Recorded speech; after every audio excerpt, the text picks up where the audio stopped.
اهلا بيكم دكاترة تالتة اعدادي في فيديو جديد هنحل فيه افكار مهمة جدا موضع امتحان. الاسئلة دي كان في احد الطلاب بيسأل فيها وعاوز طريقة لحل السؤال دوا.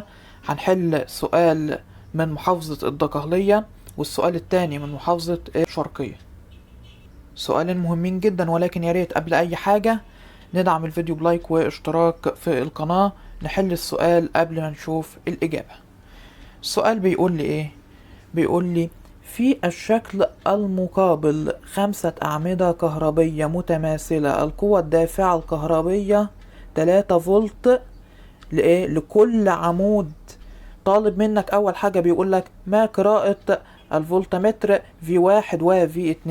أولا كده علشان ما نتوهش في السؤال، اكتب على كل عمود القوة الدافعة الخاصة بيه. كل عمود اكتب عليه 3 فولت، 3 فولت، 3 فولت. بيقول لك ما قراءة الفولتمتر V1. فين V1 في الشكل عندك؟ ادي عندك V1. V1 موضوع ليقيس القوة الدافعة الكهربية بين النقطتين دول. النقطتين دول فيهم ايه؟ فيهم عمودين كهربيين. قوة العمود الواحد ب3 فولت. الأعمدة دي متوصلة على التوالي ولا على التوازي؟ طبعا على التوالي. على التوالي بنجمع ولا بنجيب القوة الدافعة للعمود الواحد؟ لا بنجمع، هنقول 3 زائد 3. يبقى V1 هتساوي 3 زائد 3 هتديك كام؟ هتديك 6 فولت. تمام. طب بالنسبة ل V2، نشوف عندنا V2. هتلاقي عندك V2 متوصلة بالنقطة س والنقطة ص. بالنقطة س والنقطة ص متوصلة بطرفي مقاومة قيمتها 4 اوم. لغاية هنا تمام. هل دلوقتي الدائرة الكهربية دي هيمر فيها تيار كهربي؟ هيمر فيها تيار كهربي؟ هتقول لي لا طبعا. لا ليه؟ لاحظ عندك المفتاح كي، المفتاح مش مغلق، المفتاح مفتوح. يبقى الدائرة مش هيمر فيها تيار كهربي، مش هيمر فيها تيار كهربي، وبالتالي مش هقدر احسب فرق الجهد. طب ازاي يا مستر؟ اقول لك نجرب. انت عندك القانون بيقول لك ايه؟ فرق الجهد بيساوي م في ت. المقاومة في شدة التيار، المقاومة عندك بكام؟ ب4 اوم. في شدة التيار مفيش تيار اساسا، يبقى اعتبره بصفر. اعتبر شدة التيار بصفر. 4 في صفر بكام؟ بصفر. يبقى اقول لك على طول ان V2 قيمتها ايه؟ قيمتها صفر. السؤال اللي بعده بيقول لك عند غلق المفتاح كي احسب مقدار الشغل المبذول لنقل كمية من الكهربية بين النقطتين س وص خلال دقيقتين. يعني ايه خلال دقيقتين؟ يعني خلال 120 ثانية.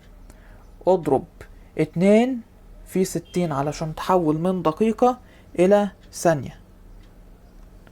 تمام. قانون الشغل عندك بيقولك ايه؟ بيقولك الشغل المبذول بيساوي كمية الكهربية في فرق الجهد. انت دلوقتي ما عندكش كمية الكهربية ولا عندك فرق الجهد. نجيب اول حاجة جيم. جيم هتساوي، شوف عندك في الدائرة الكهربائية ادي عندك العمود الاول قيمته 3 فولت متوصل بعمودين، العمودين دول على التوازي 3 و3، يعني قيمة العمودين دول ب3 فولت. يبقى ادي عندك 3 زائد على التوالي مع عمودين على التوازي قيمة العمود الواحد فيهم ب3، زائد عندك عمودين برضو على التوالي قيمة العمود الواحد 3 فولت والعمود التاني 3 فولت. 3 زائد 3، 3 زائد 3 وبس كده. 3 زائد 3 ب6 و3 و3 6، 6 و6 12 فولت. ب12 فولت. تمام لغاية هنا. يبقى جيم انت جبتها بكام؟ جيم انت جبتها ب12 فولت. باقي عندك كاف.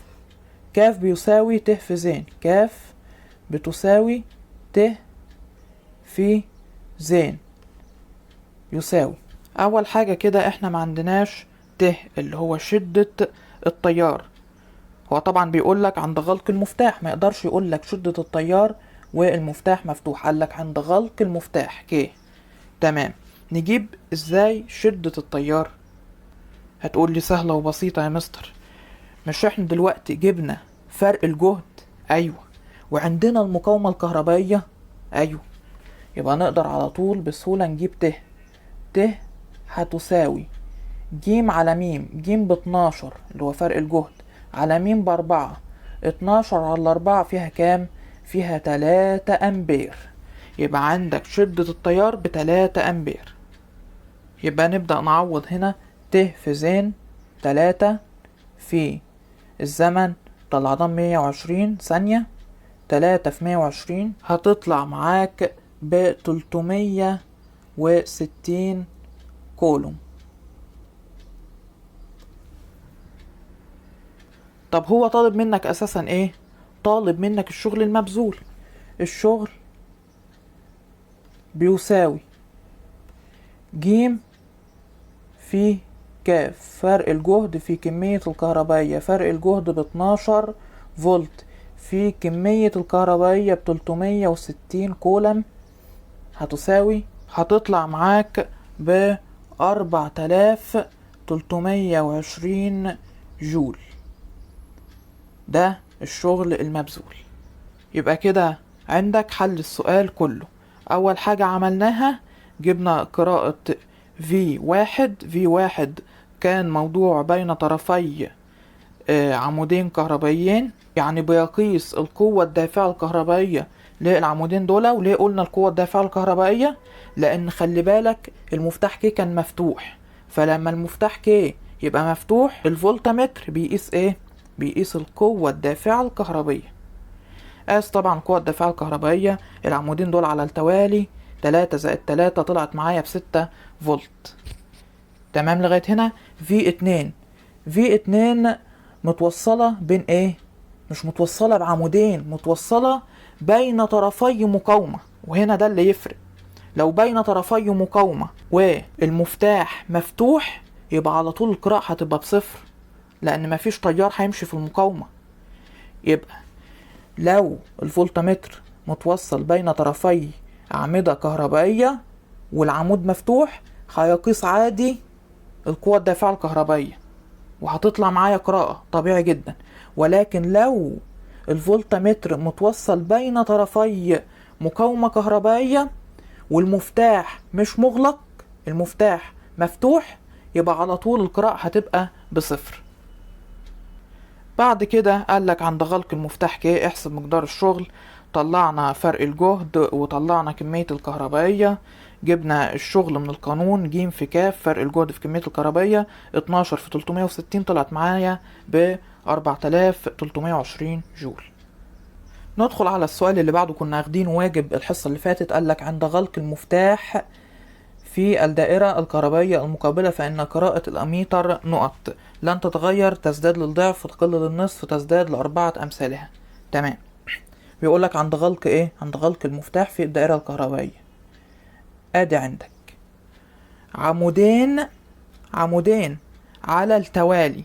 العمودين دول قيمة العمود الواحد فيهم ب3 فولت، على التوالي بنجمع 3 زائد 3 ب6 فولت.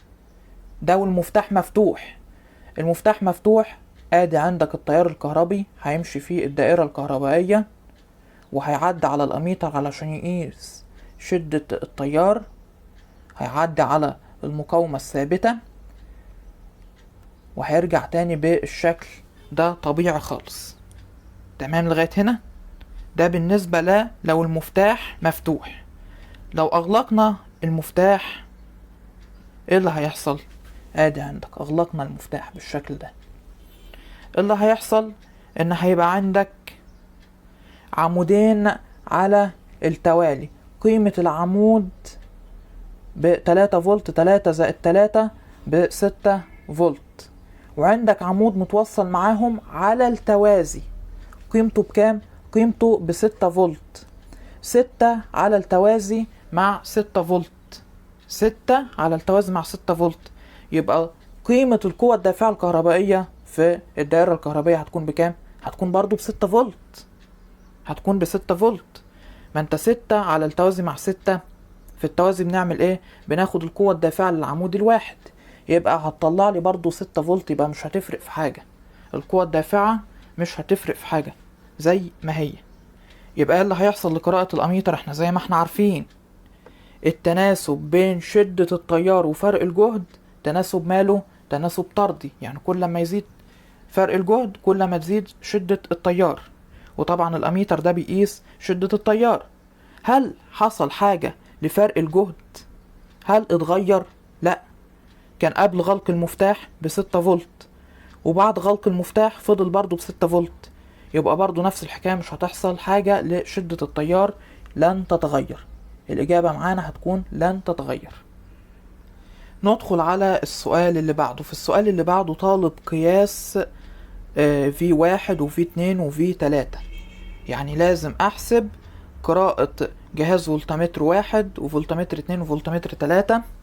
أول حاجة هو مديك دائرة كهربائية متوصلة بعمود كهربي، القوة الدافعة الكهربية ليه ب42 فولت، في 3 مقاومات، المقاومة الأولى ب3 أوم، المقاومة التانية ب5 أوم، المقاومة التالتة ب6 أوم. أول حاجة علشان تحل السؤال ده هات لي المقاومة الكلية. م هتساوي 3 متوصلة على التوالي مع 5 متوصلة على التوالي مع 6، هنجمع لأنهم متوصلين على التوالي. هتطلع معاك المقاومة الكلية ب14 أوم. 14 أوم.